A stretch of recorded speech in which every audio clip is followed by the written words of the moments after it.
Здравствуйте, в эфире информационный выпуск Амшейкшара. Премьер-министр Александр Анкваб и министр здравоохранения Томас Сахнаки обсудили ситуацию по COVID-19. За прошедшие сутки тестирование на коронавирусную инфекцию проведено у 134 граждан. Диагноз COVID-19 подтвержден у 20 из них, сообщил премьер-министру руководителю Республиканского штаба по защите населения от коронавирусной инфекции Александру Анкваб, министр здравоохранения республики Томас Сахнаки. Премьер-министр обратил внимание на необходимость оперативного реагирования на тенденции заболеваемости, в том числе по группам риска. В соответствии с достигнутыми с Минздравом России договоренностями в Гудаутской ЦРБ, куда направляются стационарные больные, организована сменная работа российских специалистов, оказывающих существенную помощь абхазским медикам. В рамках этих же договоренностей тяжело больные направляются в Дагомысскую больницу города Сочи. Это отлаженный механизм, однако существуют трудности с количественными возможностями лабораторного исследования заборов биоматериалов на COVID-19 ввиду нехватки квалифицированных специалистов. Этим объясняется задержка исследований. При этом на сегодняшний день исследовано 6970 лиц, проведено 8566 исследований. Особую нагрузку испытывают медицинские работники, вовлеченные в лечебный процесс в Гудаутской ЦРБ. С учетом числа выявленных больных, большого потока прибывающих на отдых граждан, началом учебного года повышаются риски распространения инфекции, считает премьер-министр. Александр Анкваб поручил министру здравоохранения подготовить материалы к заседанию Республиканского штаба для оценки текущей ситуации и принятия адекватных мер. В Абхазию с рабочим визитом прибыла делегация Минздрава Российской Федерации. Утром в Минздраве Абхазии состоялась рабочая встреча с министром здравоохранения Томазом Сахнаки. Цель приезда российских коллег – согласовать и утвердить перечень оборудования и инвентаря, необходимого для работы Центральной районной больницы Тхуарчала, реконструкция которой проходит в рамках инвестиционной программы. После встречи делегация выехала в Тхуарчал, чтобы на месте осмотреть больницу, пообщаться с персоналом и строителями, увидеть ход ремонтных работ. Объект должен быть сдан в декабре текущего года. Больница рассчитана не только на жителей Тхуарчала и Тхуарчальского района, но и на два соседних района – Галский и Очимчирский. Это многопрофильная районная больница второго уровня. Здание больницы состоит из 3 корпусов. В медицинском учреждении, рассчитанном на 80 койко-мест, предусмотрены родильное, хирургическое, терапевтическое и детское отделение, а также поликлиника, которая будет отвечать за амбулаторно-поликлиническую службу. Об этом сообщает пресс-служба Министерства здравоохранения Республики Абхазия. Сообщение оперативного штаба по защите населения от коронавируса: за прошедшие сутки тестирование на коронавирусную инфекцию проведено у 134 граждан. Диагноз COVID-19 подтвержден у 20 из них. На данный момент в Гудаутской ЦРБ находится 50 пациентов, из них подтвержденных на COVID, 48 человек в тяжелом состоянии, 7 человек в средней степени тяжести, 10 пациентов. 1 пациент в тяжелом состоянии переведен на лечение в Сочи, 1 выписан. Общее число выявленных заболевших коронавирусом в Абхазии на сегодняшний день составляет 536 человек. Из них 158 пациентов выздоровели, 5 летальных случаев. Информацию по отрицательным анализам по ПЦР-диагностике гражданам можно получить по номеру 222 56 41. Оперштаб просит граждан проявить терпение к продолжительности проводимых исследований, так как возможности Республиканской санитарной бактериологической лаборатории ограничены проведением 150 исследований в день. Оперативный штаб по защите населения от коронавирусной инфекции призывает граждан Абхазии соблюдать все необходимые меры предосторожности, чтобы избежать заражения. Специалисты медицинской службы 7-й российской военной базы провели санитарную дезинфекционную обработку офисных помещений Государственного комитета по делам молодежи и спорту и Государственной инспекции по карантину растений. Обработка проводилась в рамках профилактических мер по нераспространению коронавирусной инфекции. А сотрудники пожарно-спасательного отряда Сухума провели дезинфекцию многоквартирного дома номер 11 по улице Воронова. Об этом сообщает официальный сайт МЧС Абхазии. Обеззараживанию подвергнуты все этажи, лестничные пролеты, а также прилегающая к дому территория. Президент Аслан Джаня поздравил известного журналиста, первого заместителя генерального директора информационного агентства «Интерфакс» Георгия Гулия с 55-летием. В ходе телефонного разговора глава государства отметил неоценимый вклад Георгия Гулия во время освещения событий Отечественной войны народа Абхазии, а также его текущую деятельность, направленную на развитие Абхазии. Ситуации с налоговыми поступлениями за 8 месяцев текущего года посвящалась встреча премьер-министра Александра Анкваб с исполняющим обязанности министра по налогам и сборам, заместителем министра Мирабом Логуа. Как сообщает пресс-служба правительства, Логуа рассказала о том, как обстоят дела с налоговыми начислениями в разрезе районов и о том, как отразится курортный сезон на показателях будущих месяцев. План собираемости за 8 месяцев – 1 миллиард 659 миллионов 576 тысяч рублей. А выполнение составило 1 миллиард 341 миллион 829 тысяч рублей. Это 81% от планового показателя. 13 сентября состоятся повторные выборы в Народное собрание парламента Республики Абхазия по Бзыбскому избирательному округу номер 10. Дебаты кандидатов в депутаты парламента пройдут 11 сентября в эфире абхазского телевидения. В Бзыбском избирательном округе номер 10 5 избирательных участков. В голосованию все готово. В округе баллотируются 2 кандидата – Тимур Абисаломович Бея и Тамази Гаврилович Лейба. Повторные выборы по Бзыбскому избирательному округу номер 10 проводятся, потому что баллотировавшиеся в парламент кандидаты в депутаты Тамази Лейба и Тимур Бея в прошлый раз 12 июля не набрали необходимого числа голосов. Депутаты Сухумского городского собрания сформировали новый состав Сухумской городской избирательной комиссии по выборам депутатов в органы местного самоуправления. В числе комиссии Адгурлак Вилава, Аста Мурмату, Алана Цаава, Саид Сангули, Алхаз Джинджоли. От столичной администрации в городской избирком вошли заместитель главы администрации Стамур Ашуба, советник главы администрации Рис Магаджинджал, юристы Хамида Купалбы и Аслан Джинджоли. В Абхазию вернулись участники международных армейских игр, проходивших в подмосковном Алабино. Нашу команду в Сухумском международном аэропорту имени Арзамба встречали представители Министерства обороны республики, друзья и близкие участников армейских игр. Напомним, что абхазская команда впервые участвовала в армейских играх и смогла занять первое место в своей группе в танковом биатлоне. Очень хорошо приняли, была очень теплая, дружественная обстановка. Не было вопросов, которые российская сторона не помогла нам в их решении. Атмосфера вообще на играх была дружественная. Были даже конкурсы, например, аварийный район, когда наша команда соревновалась с командой Королевства Камбоджи, и мы буквально там на 2-3 минуты вырвали победу. И когда камбоджийская команда финишировала, наша команда вместе стали, обнимались. В общем, была такая... Но это надо было прочувствовать, увидеть, потому что вот с нами на командной вышке находился посол Камбоджи, военный атташе, он тоже с нами, мы обнимались. В общем, очень дружественная и такая где-то даже братская обстановка, отношения друг к другу. Была состязательность, но не было такого, вот, знаете, спортивной борьбы. Именно была дружеская состязательность. А в другом забеге, тоже на аварийном районе, когда мы шли на этапе вместе с командой из Республики Конго, африканской страны, а в конце даже вместе танцевали. Сначала конголезский танец, а потом вот наши ребята тоже вышли, и совместные были танцы. Мы принимали участие в конкурсах «Танковый биатлон». Правда, мы выставили в этом году, это было пробное выступление, мы выставили один танковый экипаж.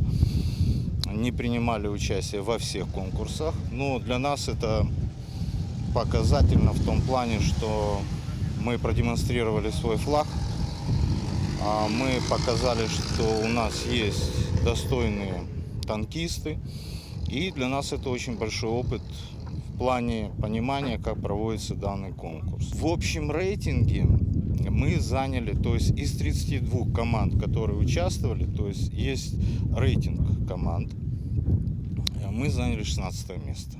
Для первого раза мы считаем, что это очень высокий показатель. Допустим, в аварийном районе из 12 участвовавших команд мы заняли 5 место. Да, это не призовое, да, это мы не зашли на пьедестал, но для первого раза вот к нам подходили даже российские устроители этого конкурса, они говорили, что такой мотивации, как у команды Республики Абхазия, они никого не видели. Представители ветеранской организации «Аруа» и духовенства Абхазской православной церкви провели пресс-конференцию в Сухуме, на которой поделились своим видением инцидента с иконой, подаренной Абхазской церкви грузинскими политиками. Подробности в репортаже наших корреспондентов. Темой пресс-конференции стала ситуация с иконой, подаренной Илорскому храму грузинскими политиками, которую впоследствии вывезли с территории Абхазии. Духовенство Абхазской православной церкви заявило, что отказывается принимать икону и возвращает ее обратно.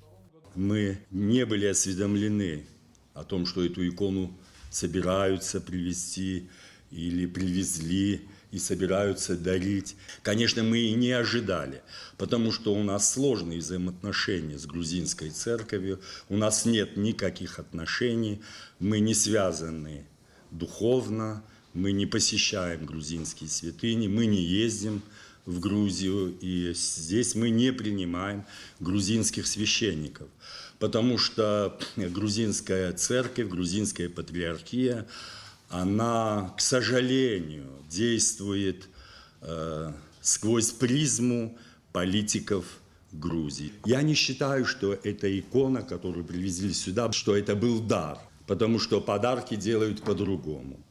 Подарки делаются открыто, с чистым сердцем, с любовью. Но этого мы, к сожалению, не наблюдали. По словам священнослужителей, когда икону привезли в Илорский храм, настоятель отец Сергий находился дома после перенесенной операции. Спустя некоторое время икона была вынесена из храма представителями АПЦ и АРУА. Сегодня очень много разговоров. Там нельзя было его трогать, нельзя было возвращать его. Те люди, кто там тронул, там какие-то наказания от Бога будет. Это, конечно же, я с моей стороны заявляю как священник, никакое наказание, никакой, так сказать, прещение от Бога к тем людям, которые вытаскивал. Я участвовал.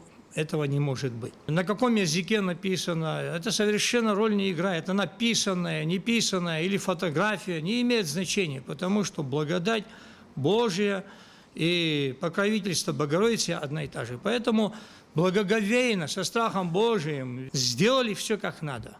Аккуратно вытащили.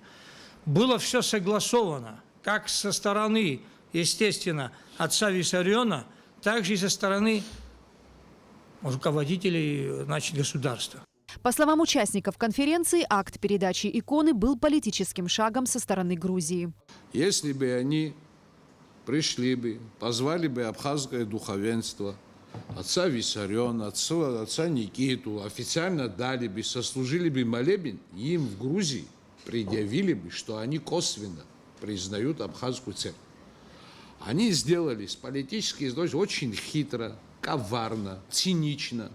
Они пришли, привезли, никому не сказали, никого не хотели видеть. Оставили, потому что храм они считают, все храмы Абхазии, что они относятся к грузинской патриархии.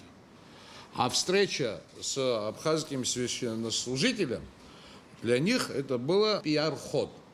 После того, как икона была вынесена из Илорского храма, по просьбе отца Никиты представители организации АРУА решили заказать новый образ – Пицунскую икону Божьей Матери.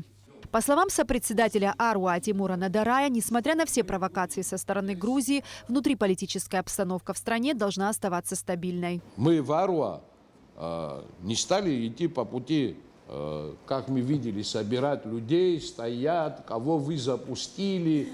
Мы не стали так говорить. Потому что мы говорим, что мы не хотим раскачивать лодку.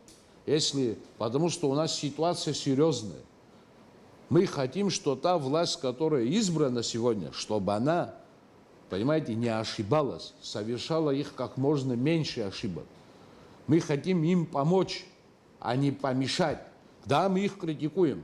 Ну, вы извините, мы с их стороны в свое время слышали не только критику, но и действия очень серьезные. Как сказал Тимур Надарая, икону вывезли на КПП «Ингур» в субботу 5 сентября. 7 сентября ее перевезли через границу и передали грузинской стороне. Эсма Гуланзе, Тамас Чиковани, Абхазское телевидение. История с грузинской иконой вызвала общественный резонанс в Абхазии. На различных площадках высказывались довольно полярные точки зрения. Свое мнение по этому поводу высказал руководитель священной митрополии Абхазии архимандрит Дорофей Двар. Что значит неосвященная икона.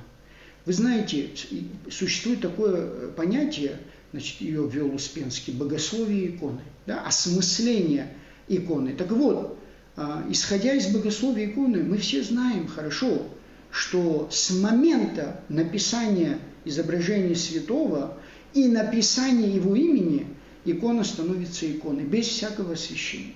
Освящение – это уже та традиция, которая появилась позже, и она не столь принципиальна, как изображение самого святого и надписание его имени, потому что мы через видимый образ возносим свой ум и свое представление, свою молитву к первообразу.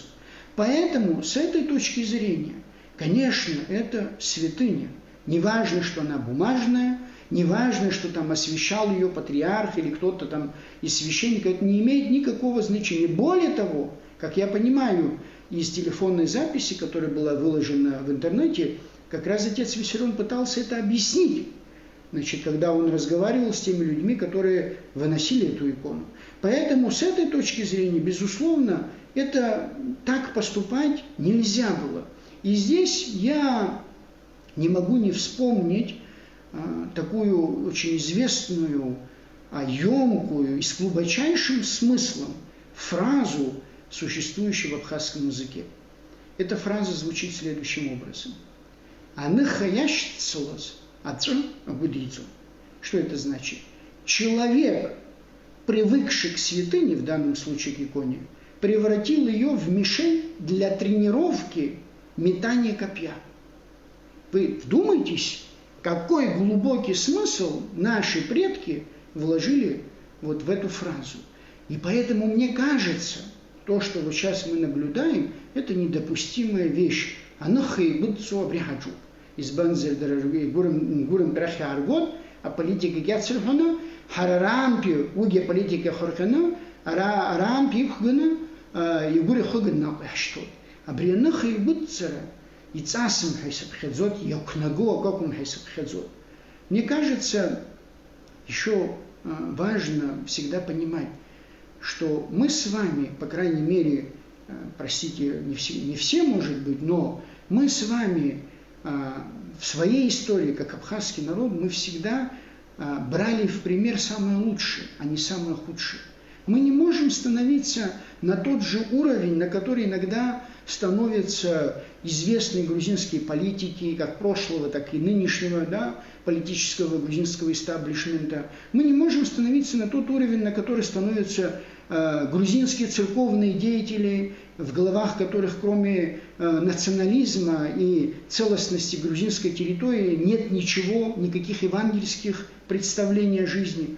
Мы не можем, я еще раз повторяю, на этот уровень опускаться, потому что тогда не имеет никакого смысла. Ведь Господь все эти века и все эти тысячелетия, кто только не пытался нас захватить, уничтожить, значит, выслать и так далее. Кто только не пытался в Абхазии. Много из этого не удалось, и в том числе именно потому, что мы всегда старались вот этот уровень, человеческий уровень, с большой буквы человеческий уровень выдерживать. Ну, в конце концов, откройте для себя новеллы Михаила Лакарева, прочтите и сравните это с образом мышления современных абхазов и с образом поведения современных абхазов. И многое вам станет ясно. Поэтому мне кажется, что так все-таки поступать нельзя было. Еще один момент, который я особо хочу подчеркнуть. Те люди, которые непосредственно принимали участие в выносе этой иконы и так далее, я хорошо знаю многих из них, по крайней мере тех, кого я видел, значит, в видеоролике, с уважением, с большим уважением отношусь, но, друзья мои, я думаю, что вы прежде всего оскорбили не грузинских политиков, не грузинское духовенство, вынося эту икону. Вы тем самым, как мне кажется, оскорбили абхазское духовенство. Почему? Потому что вот то, что я вам говорил, оружие надо оставлять за пределами храма. Я один из тех, кто стоит в храме, а соответственно, в данном случае в Лорском храме, решать подобного рода вопросы может только настоятель этого храма, в данном случае Романах Сергиджопу, либо его непосредственное руководство, то есть руководство Сухумо-Пицунской епархии, но не абхазские политики, абхазские общественные деятели. Этого нельзя ни в коем случае делать, и нельзя было так делать. Анцедуй хешербут сакхшу сирот ергер, аергзихцуацки ергио, убриги сирот аншичапха хахзыхан хчохуй харц, абриекумпа акахцаза лахна и хайнтац. 11 сентября в Сухуме состоится первый фестиваль народно-художественных промыслов и ремесел руками женщины. В нем примут участие мастера декоративно-прикладного искусства, народного творчества, ремесленницы, дизайнеры, художники, представительницы других творческих направлений. Организатор мероприятия – Торгово-промышленная палата Абхазии. Фестиваль «Руками женщин» направлен на то, чтобы показать, насколько многогранны народно-художественные промыслы в условиях современности, насколько благороден труд женщины, воплощающей в своем образе лучшие культурные традиции нашей республики. Нам хочется предоставить уникальную платформу для сплочения женщин различных творческих способностей, которых мы планируем объединить в единый профессиональный союз в ближайшей перспективе. Также хотелось бы отметить, что ТПП учредила более 8 гильдий, ассоциаций и союзов, которые были объединены по отраслевому признаку. Центральной площадкой для ремесленниц всей Абхазии станет Парк Свободы. Фестиваль позволит воочию увидеть, насколько богата Абхазия талантами, как много у нас увлеченных, трудолюбивых женщин, которые с успехом реализуют свой яркий потенциал. На данном этапе у нас 55 мастериц, которые подтвердили свое участие, но прием заявок пока открыт. Мы будем рады всем мастерицам, которые захотят поучаствовать в нашем прекрасном фестивале. Прием заявок будет осуществляться до 10 сентября. Приглашаем всех желающих посетить наш фестиваль, где у вас будет возможность увидеть и приобрести вещи, сделанные руками прекрасных женщин. Абхазский спортсмен Тимур Акаба примет участие в турнире по смешанным единоборствам памяти Абдулманапа Нурмагомедова, который состоится 9 сентября в Москве.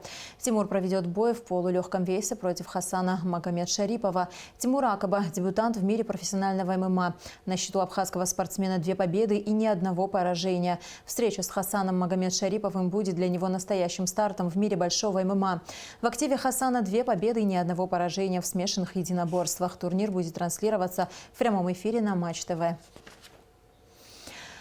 Абхазские спортсмены участвовали в международном ежегодном форуме рафтеров «Белая вода Сибири». Участие наших спортсменов стало возможным при поддержке представительства Россотрудничества в Абхазии. О впечатлениях абхазских рафтеров и о приобретенном опыте в репортаже Гугуцы Вардания.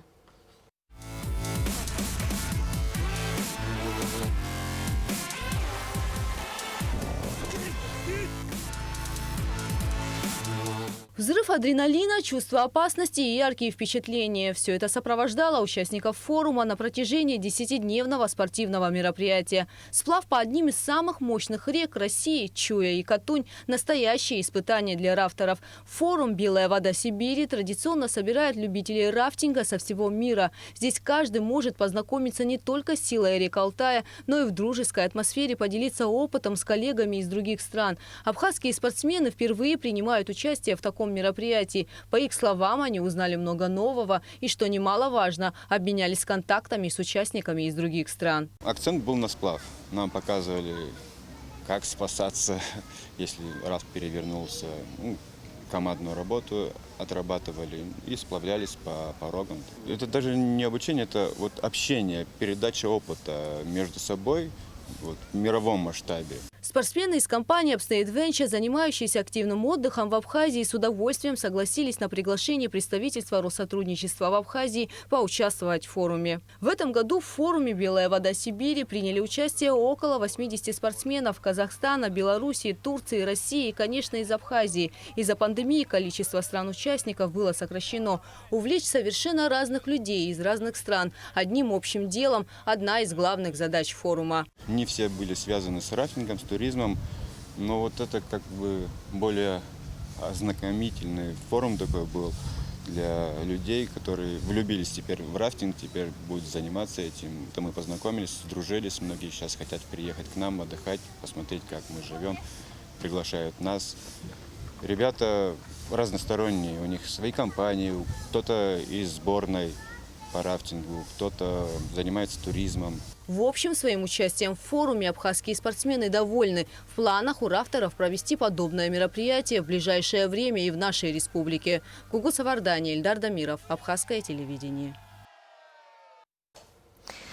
Черноморэнерго сообщает, что 9 сентября с 10 до 12 часов потребители Галского, Чимчирского и Гулрыбского районов останутся без подачи электроэнергии в связи с выводом в ремонт автоматическом трансформаторе 3 на перепадное ГЭС-1. И в завершении выпуска о погоде. По сообщению Гидрометцентра, в Абхазии ожидается переменная облачность. До второй половины дня местами возможен кратковременный дождь с грозой. Температура воздуха ночью 17-22, днем 22-27 градусов. Температура морской воды 25 градусов.